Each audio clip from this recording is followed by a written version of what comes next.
Greetings, YouTubians, and welcome back to Wayne Sharp World, where today we have one final concept to take a look at on the channel for 2023. And I have to say, what is in this box here is really going to send concept out on quite the mini boom for the year. I have been very impressed with what I've seen come out of concept. I would say probably the last 2-3 months of the year. Some really good stuff, good prices, excellent quality, fit and finish and action, just really good stuff going on over there. And this is not a new one. This is actually a bit of an older model with some slight changes to it. I actually reviewed the original model back when it was a budget knife. A little bit back in the day now, probably like 3 or 4 years ago, within the first year of my channel being around. And I did like it. I had a couple issues with it, but what's in here is much more impressive. And what we're talking about is it's actually a mini version of that. This is none other than the Concept Mini Creo. Now, before I go any further into this review, I'd like to thank you guys for tuning in today. If you like what you see, please do me a huge favor, hit that subscribe button, follow along, and I will continue to bring you the content. Now, let's take a look at some overall specs on this knife right here. We have an overall length coming in at 6.64 inches, a blade length coming in at 2.9 inches with a blade thickness at 110 thousandths. Blade material on this guy, S35VN, right there. There it is. We have a drop point style blade with a flat grind, handle length coming in at 3.74 inches, and a handle material of good old titanium with a very nice frame lock for the locking mechanism and a user of a right hand only tip-up carry. Weight coming in at 4.31 ounces, designed by Kim Ning, and the price. The price is what I love about this thing right now. And for S35VN titanium, we are talking $89.40. That's really damn good if you didn't know that. And that actually has to do with part of Concept's year-end sale going on, which there's actually some really nice pieces up for grabs.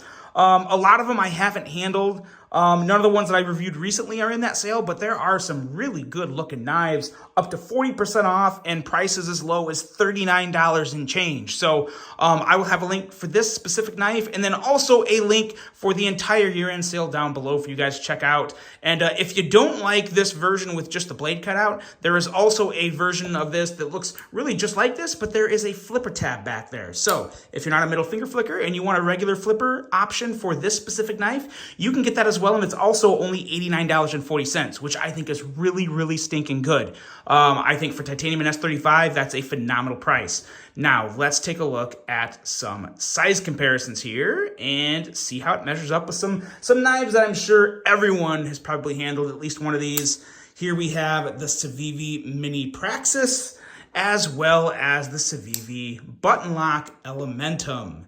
So yeah, it's pretty much right there. It's actually a hair shorter than both of those knives.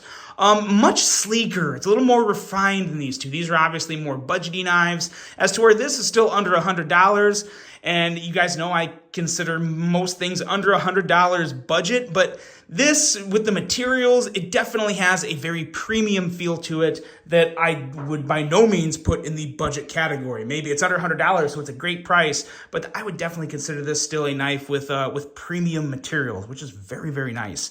The blade on this is also very, very nice for a few reasons. One, I think it's just a really good looking drop point blade. Really like the lines, the swedge. You kind of have the stone washed flats here with the satin grind. Really, really like that. I wish we could see more like stone washed grinds and satin flats, or vice versa, either one. Really, really like how that looks. Actually, I probably prefer the satin grind and stonewash flats. But yeah, just a really, really nice little touch to a blade.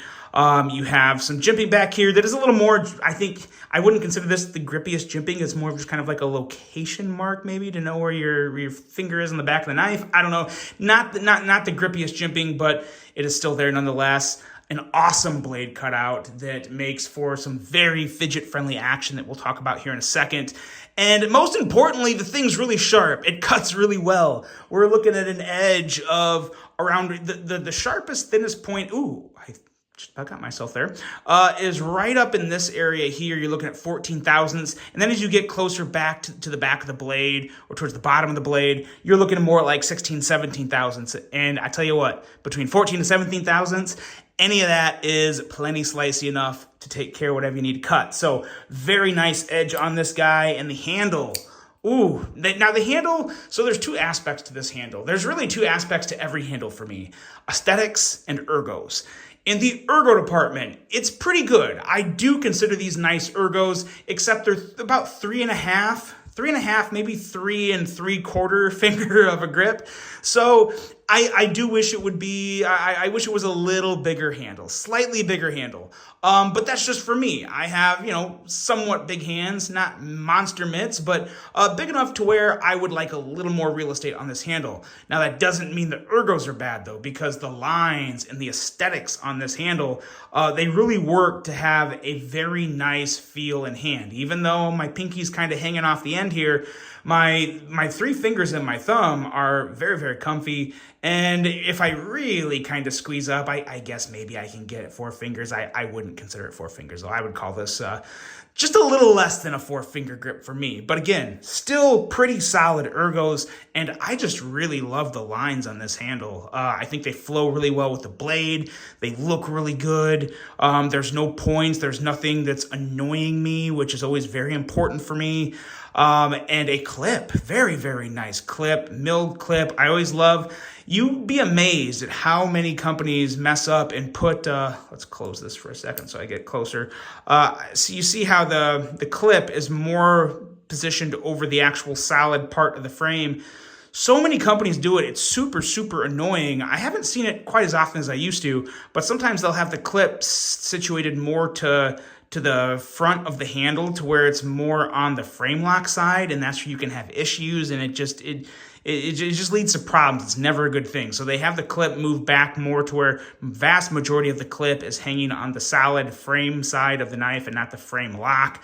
So I like that a whole lot, and it just looks really good. I mean, this knife, whether it is open or closed, looks really stinking good. I mean, everything just works on it.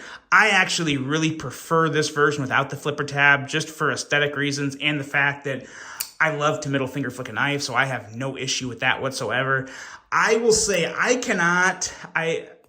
can't really thumb flick this, and I've never really liked thumb flicking most holes unless it's like a Spyderco hole, because those are pretty easy. But a cutout like this, it's a middle finger flick all day, and it's very, very nice, very enjoyable. And I think my favorite part about this handle is right here. This lock bar access is so nice. As you can see, there's a lot of beveling there.